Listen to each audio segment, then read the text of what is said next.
Hello and welcome to this interview that is part of the series that is all about empowering a league of extraordinary mothers about the power of food. Today's interview is with Professor Tim Noakes.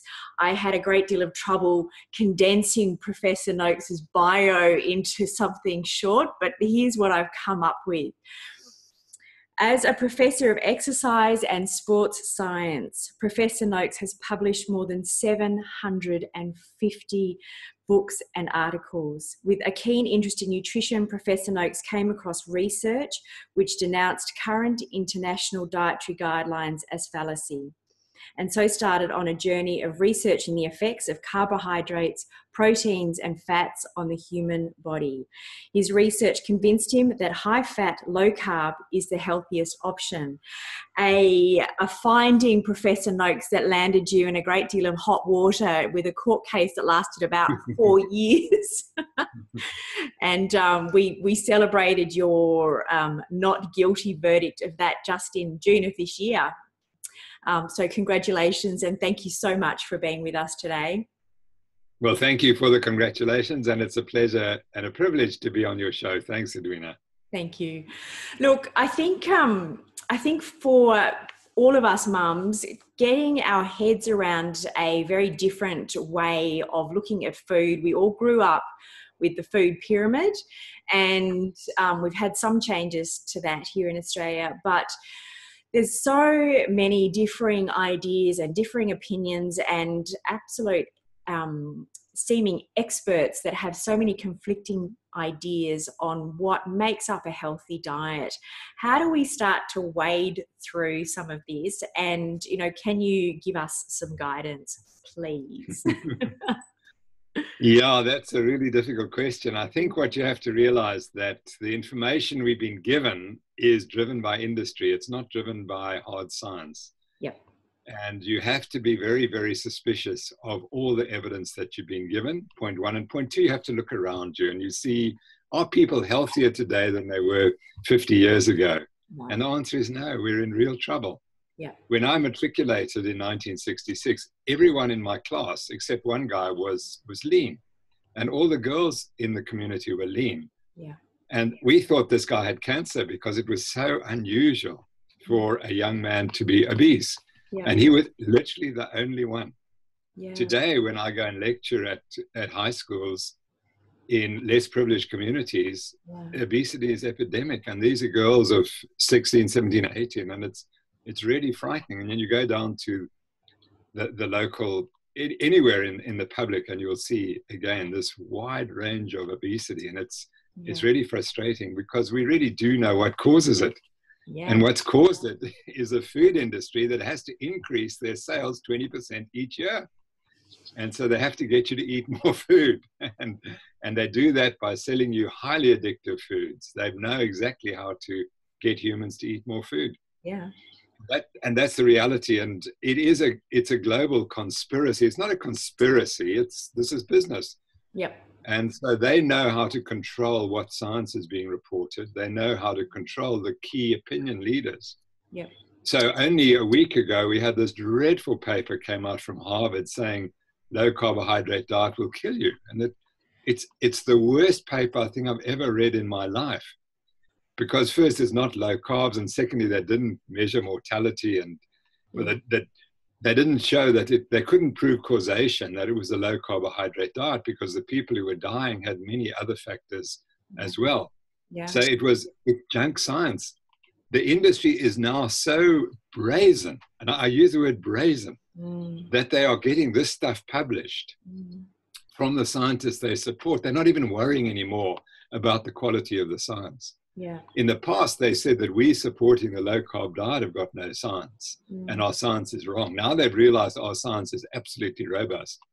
So now they're flooding the market with this junk science, and the public is taking it in. So the first point is we've been brainwashed, and we have to just look around and say, okay, what we've been doing for the last 50 years isn't working. Maybe it's time to change and do something else. Mm-hmm. And, it's carbohydrate is the center of the storm, isn't it? That's That's what's causing all the problems, because we've grown up so heavily reliant on a very carbohydrate heavy diet, and the whole low fat movement, which, you know, is another part of this picture. And then once they took the fat out of everything, nothing had any flavor. So then they added in all the sugar. And so they're three areas that are probably key in this whole picture. Does that... Yeah, I think so. And then, of course, the cereals and grain industry which is the industry that has grown dramatically in the last 30 years.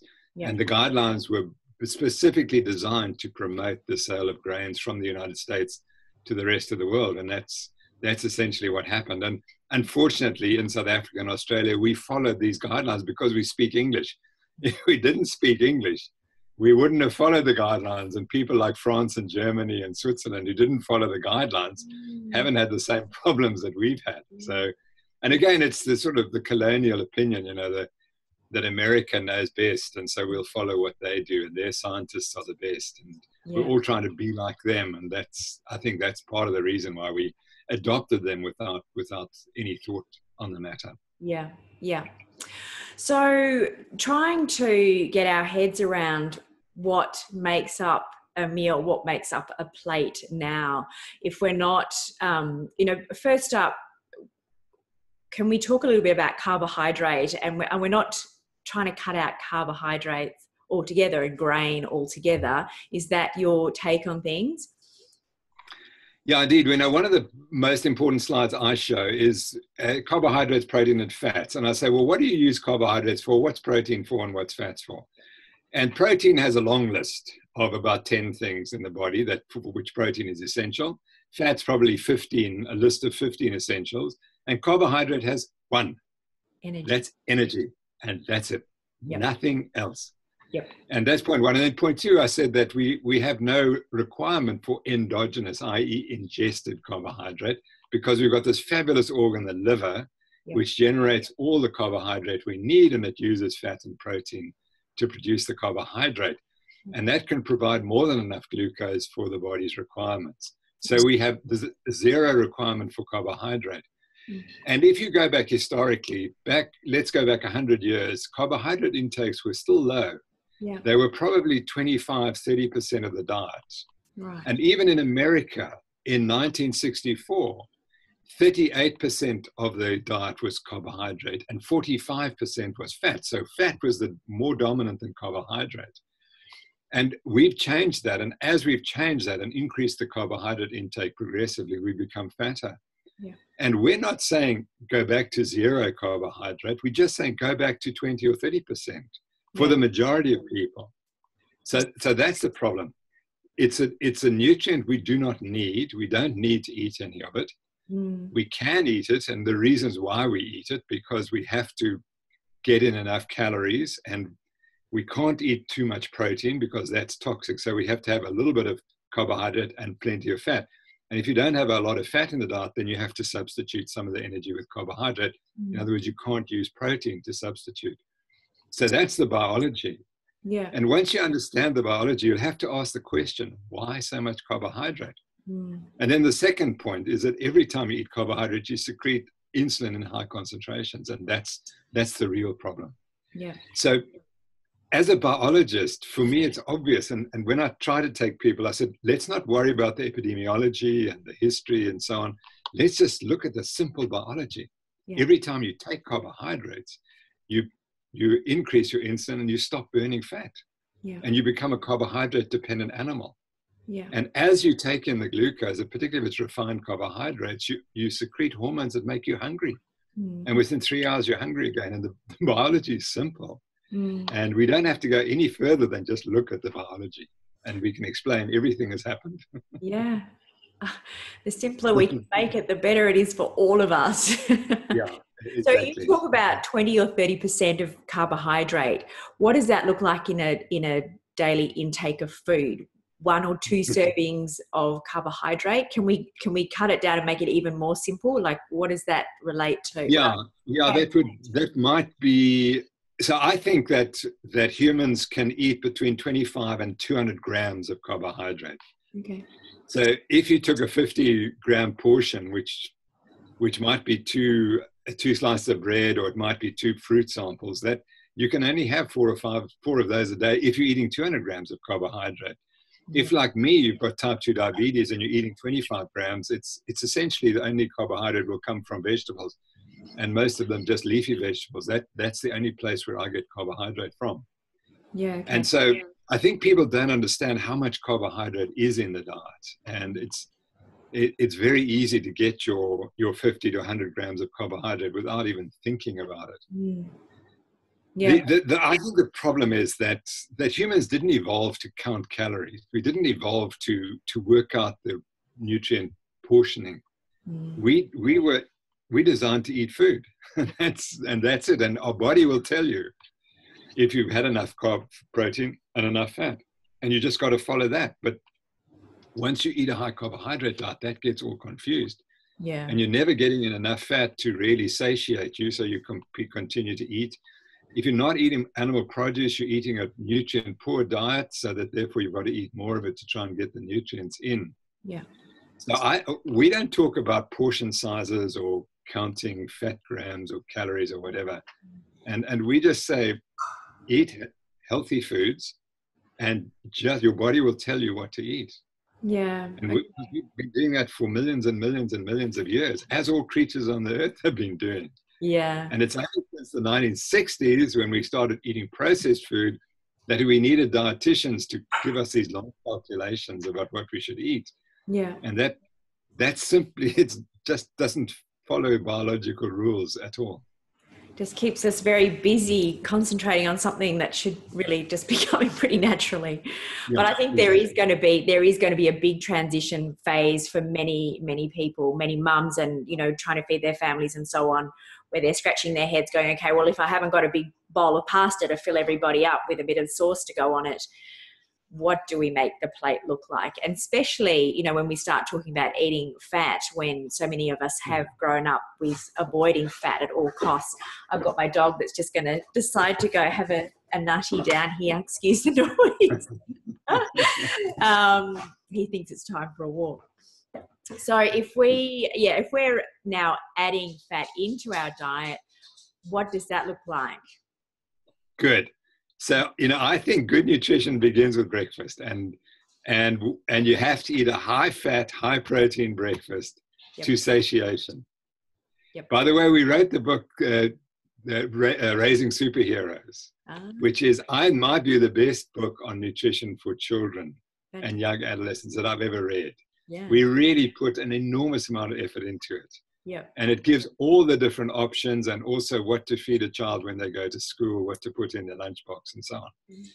So that I'd encourage people to read that book. I think it's called Superfoods for Superhero Children or something, but it's on Amazon, and it's a magnificent book. And I don't often say that about our books, but it didn't sell as well as other books I've written, but it's one of my favorites. Sorry. So the problem we have is that people eat too frequently, and children eat too frequently, and they eat too many foods away from home. Yep. And you need to encourage them to eat food at home, which is prepared by the mother. Yep. And so you've got to start with a breakfast that's got lots of fat and lots of protein, which is eggs and bacon and sausages and cheese and avocado and salmon, those sorts of things, or as to what you can afford. And to get away from the cereals and grains, and you want the child to eat so much for breakfast that they don't want to eat again until they get home in the afternoon. And then you've solved the problem, because then they can come home and you can give them a second meal, which is again a high protein, high fat meal, meat, fish, dairy, whatever. But keeping away from snacking. Snacking is a complete disaster, because every time you snack, you secrete glucose, your glucose rises, your insulin rises, and you convert from being a fat burner to a carbohydrate burner. And we want everyone to grow up burning fat. Yep. There are some Australian scientists who don't like me, and one of them is a lady called Louise Burke. She advises the Australian Institute of Sport, and she's very high carbs and low fat. She did a wonderful study recently on fat adaptation in elite athletes. Yep. And the thing she found hasn't been reported. No one noticed it. So she took these elite athletes and she raced them over 25 kilometers race walking. Yeah. And very cleverly, they measured what they were burning when they were carbohydrate on a high carbohydrate diet or on a high fat diet. Yeah. When they were on the high carbohydrate diet, they were burning carbohydrate at 4 or 5 grams a minute. That's a lot. When they converted to the high fat diet within 3 weeks at race pace, they were burning less than a gram a minute. They were hardly burning any carbohydrate. They were getting all the energy from fat. Now, these are world-class elite athletes. And what that tells you is that's the way we design. How can you convert in 3 weeks from being a massive carbohydrate burner to being a massive fat burner? You've got to tool up all your enzymes in your mitochondria and your body. And you can do it in 3 weeks if you're an elite athlete and almost completely stop burning carbohydrate. That tells you that the natural state of humans is to burn fat for energy. And again, remember, these people were racing. Yeah. And they could get all the energy they needed during the race from fats, not from carbohydrate. And 99.9% of recreational athletes can just burn fat, and they'll do everything they want to do. Yeah. And that's the message we have to get out. There was a lovely video yesterday on the winner of the New York Marathon last year, a female of 37 years old. And they were asking her, said, tell me, why explains your longevity? She said, it's my high-fat diet. What?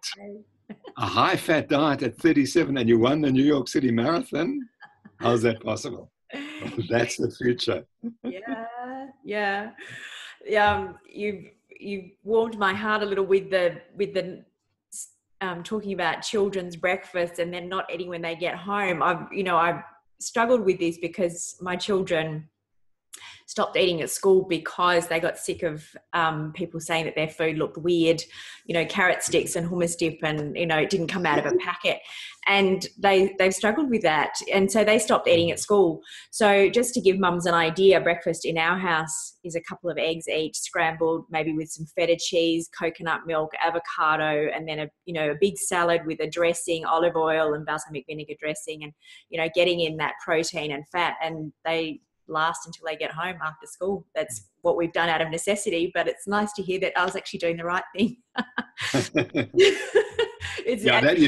We are always after that confirmation that we've got something. Yeah. So, that's the first question I ask anyone when they say, I want to lose weight. So what are you eating for breakfast? Yeah. And if they're eating a high carbohydrate breakfast, it's hopeless. You can't do anything until they convert away from that. Yeah. So it's the basis on which it determines everything. If you're going to eat carbohydrates for breakfast, in 3 hours' time, you're going to be hungry and you're going to have to eat. And what are you going to eat if you're at school or at the work? You're going to eat carbohydrates because that's what's provided by the tuck shop, etc. Yeah. So a big part of this series is helping mums with energy, and you've certainly touched on it already, but can we just put the spotlight there for a minute? And, so many mums, in fact, I hardly know anyone that doesn't complain of exhaustion and tiredness. And so is this fitting in with the picture of relying on carbs rather than fat?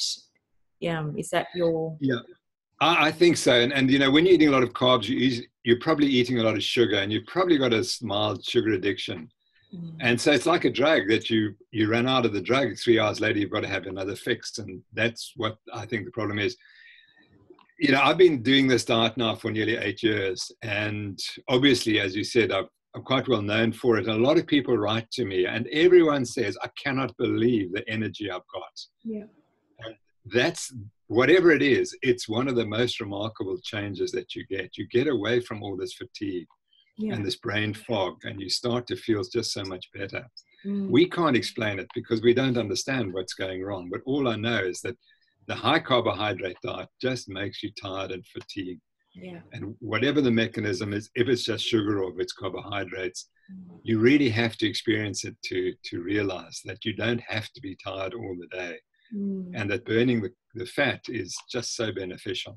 And where it's working, I don't know. It's working in the brain somewhere, we don't know yet. But and because we focus so much, you must have a heart attack and so on, we forget actually you must live each day. That's what's important. And you've got to eat more energy each day. Well, that's all you need. Yeah. I was vegetarian for about 20 years, actually after I finished studying naturopathy, and I thought it was the best way to go. But one thing I noticed, you know, aside from energy and weight and so on, is moods. And I was a cranky woman. Oh, and that is part of that picture as well, is that the effect on our mood. Yeah. We call it hangry for people who are eating lots of carbs. They're hungry and they're angry all the time. I used to think of myself like the banshee come about 3 or 4 o'clock. It was just like nothing would go right. Yeah. And it's funny that it seems to be animal protein that takes away those mood swings. But those are slightly different. But the hangry is that you eat carbohydrates, you spike your glucose, and then sometime 3 hours later it drops. Yeah. And now it becomes low and you get angry again. That may be a simplistic explanation, but the word hangry is very clear. It works.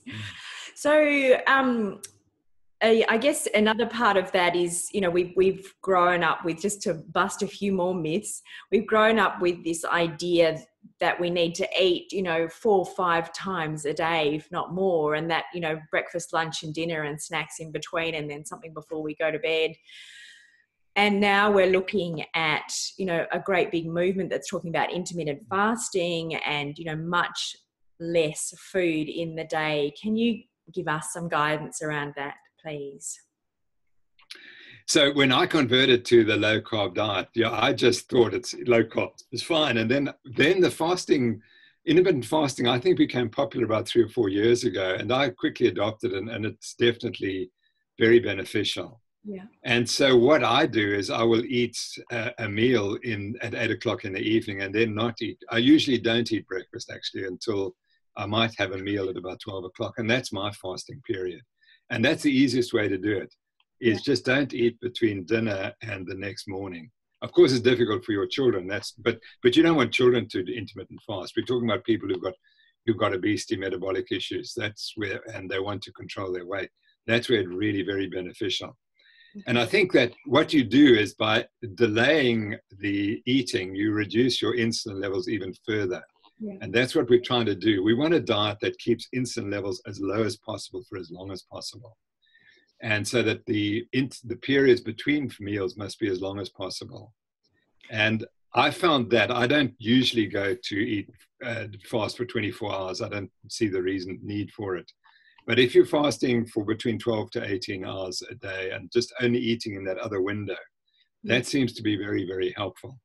Again, I think it's the sicker you are and the more insulin resistant you are, the more beneficial intermittent fasting is. Yeah. So I would really prescribe it for people who their weight is stuck and they want to lose more weight, or they have a metabolic condition. Yeah. But it's very clear that that's how humans evolved. We were fasters. We didn't catch animals every 5 minutes and store the stuff in the fridge. We would catch the animals, eat them, and then we'd fast for, I don't know, 3-4 days maybe, before we'd start eating again and catch another animal. So that is our biology is designed for fasting. It's this eating every 4 hours is simply because it's an addiction. Yeah. And I tell people, if you're eating every 3 hours, you've got a food addiction and you've got to address it. Yeah. And the way you address it is by getting rid of the processed foods and the carbohydrates. Mm. Yeah, that food addiction is another big topic, isn't it? Yeah. So for adults, you're saying like eating twice a day, really? Oh, I can't see any reason to eat 3 times a day. That doesn't make sense. So that you would have, in the case we were talking about, I know it's confusing because we're talking about breakfast, but if you're leaving home, breakfast is critical, and then you come home and have another meal in the evening, and that's it. Yeah. There's no reason to eat more than that. Of course, you can snack, but then it's got to be high-fat snacks and high-protein snacks because they will take away your hunger very, very quickly. So you have to take those with you because you can't look around for them because they're not in the environment. Yeah. As soon as you look, I've just come back from the United States. We went for a keto conference in Ohio State University with Jeff Volek had organized it. And I'm amazed at the food, the availability, and it's all sugar driven. You go past the chemists and all the bookshops, they're selling all this other rubbish. Yeah. And it is just sugar in your face all the time. You can't reverse the obesity epidemic until you get that out of the people's face. They're just exposed to it 24 hours a day. Yeah. Yeah, it's very difficult. And, with children, once they get, my children are an age now where they have, they do babysitting jobs and have their own money. And it's, I watch them. That's what they spend their money on. If they can go and get chips and chocolate and treats, it's, it's just so appealing and so addictive. Yeah, exactly. And it's so difficult to break that. Yeah. And it's almost, you have to get sick like I did and got my diabetes from following this guidelines. I want to make that point as we talk, that diabetes, which is the ultimate problem caused by this diet, is a disease of choice. I chose to eat that way and I got the disease. My fault, not blaming anyone else. I'm not the victim. I made those choices. Yeah. And we really have to tell people that that's the choice. And if you're going to go that route of eating this bad food, this is the outcome. Yeah. But worse, you live such a lousy life because you're tired and then you get sick and you accept that as normal. Then you go to the doctor and you get medications which don't work.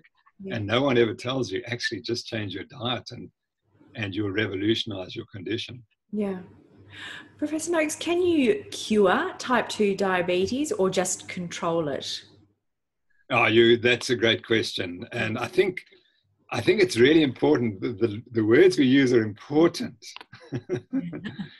because what we have to teach people is that it is a reversible condition. Yeah. And that's crucial. So if the word cure will encourage them to follow it, then it's important maybe to use that. But biologically, you're not cured. Okay. Because as soon as you slip back and eat a high carbohydrate diet, it comes back again. Yeah. So I'm really proud because I reversed, I call it reversing or in remission. Yeah. I put my diabetes in remission. It took me 7 years of eating 25 grams of carbohydrate a day and running and doing all sorts of other things. But it took 7 years. Wow. And now my glucose this morning was 4.9, which is below normal. Normal would be 5 or higher. Yeah. So I don't always get it every morning at 4.9, but today was, so that's great. Because my emotion is the most important determinant of what my fasting glucose is. And if I'm a bit emotional and stressed, my glucose will rise a bit to 5.5 or 5.6, which is still completely normal for my age. So if you were to test me, you wouldn't be able to tell that I'm diabetic. Yeah. But if you were to give me carbohydrates for 3 days, you'd see I'd be full-blown diabetic again. Yeah. And I think that's the key. Okay. So I like to say I'm in remission. I like to think I've cured the condition, but I understand that you can't go back. This is for life.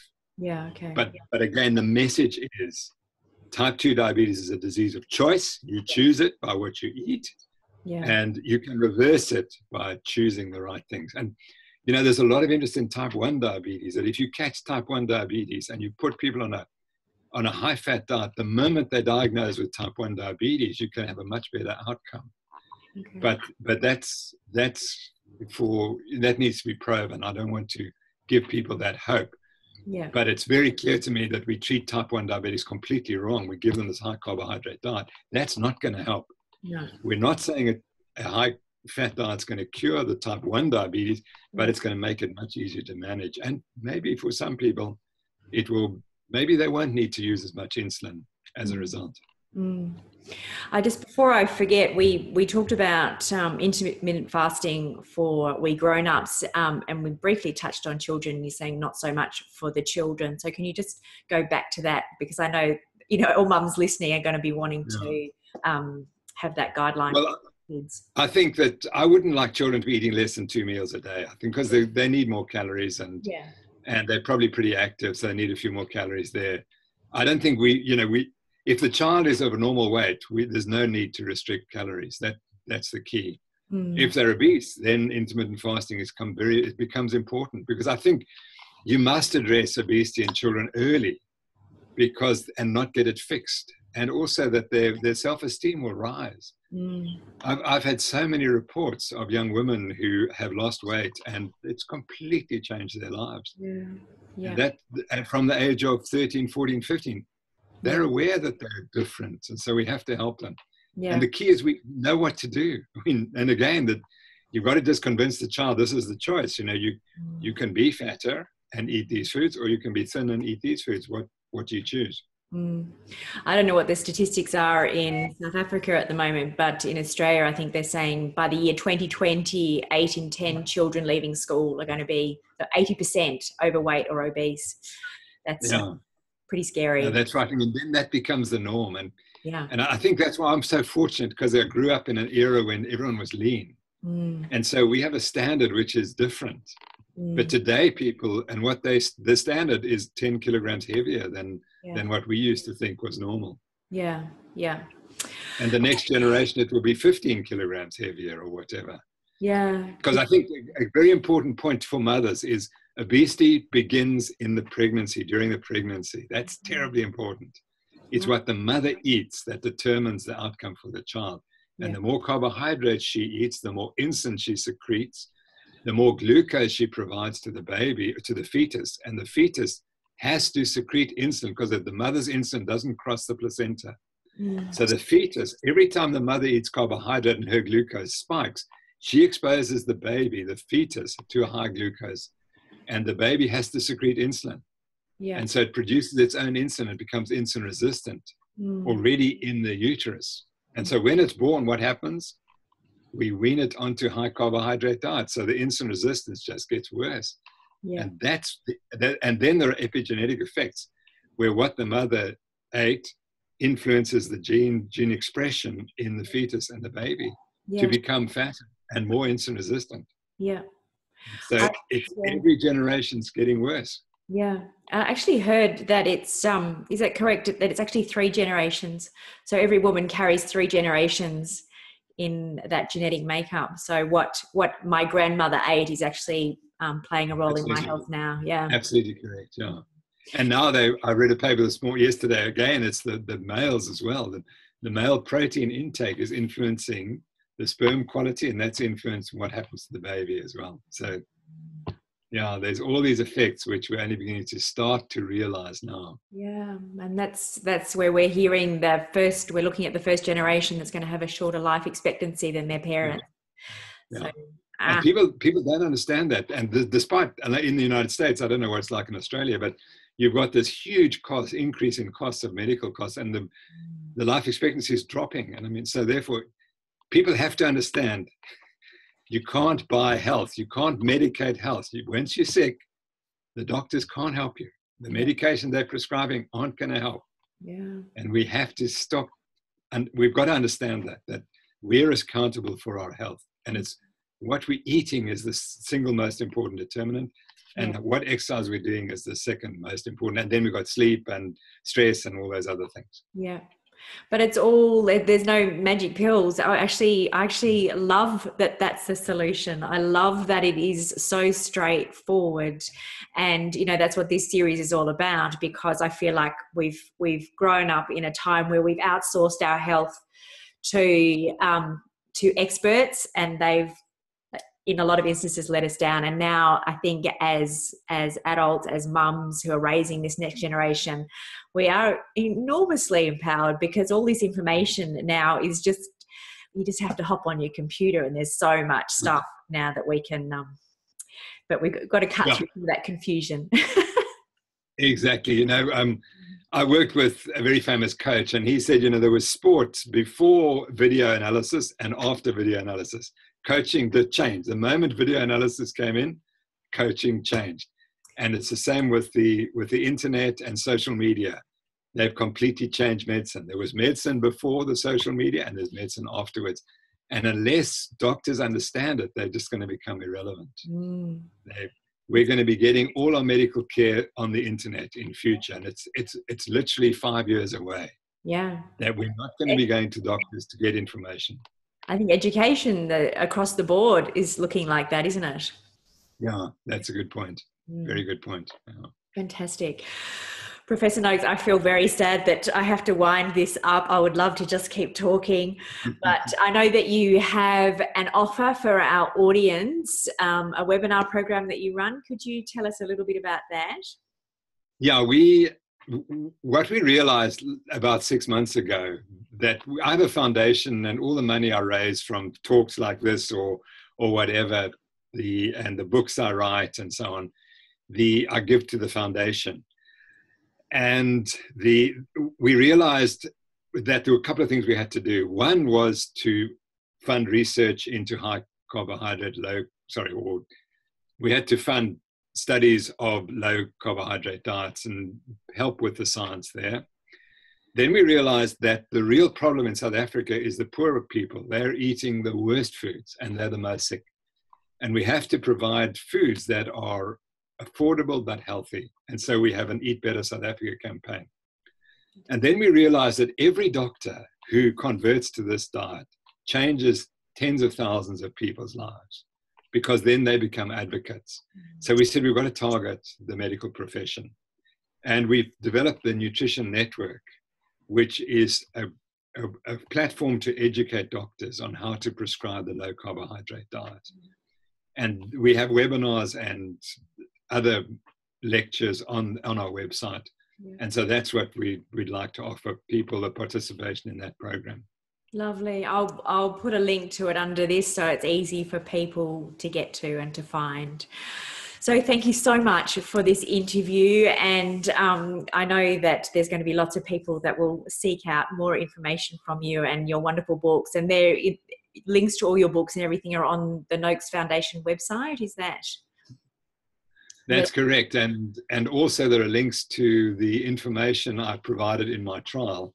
There are 82 videos of each about 10 to 15 minutes taken from the trial and the evidence we gave. It's one of the most complete sets of evidence why the low carbohydrate diet is beneficial and why the high carbohydrate diet has caused all the problems. Yeah. We put it all in one place. It was 5.5 days testimony in court, and 3.5 days cross-examination. So it was 9 days testimony. Yeah. But it's a unique experience, and it's never happened in science before, that when someone is charged for giving an opinion that people didn't like, and then we said, well, okay, we'll show you what the evidence is. Yeah. So it is all in one place. It's a bit dry, but there's the evidence with all the hard science. That's an amazing resource for those of us that are so passionate about it. It's fantastic. I just imagine that every day you must wake up with this enormous weight. It's just, I can't even imagine. So thank you so much for your time. Yeah. Thank you, Edwina. It's been a privilege to speak to you. Thank you so much. All right. Bye for now. Thanks. Bye-bye.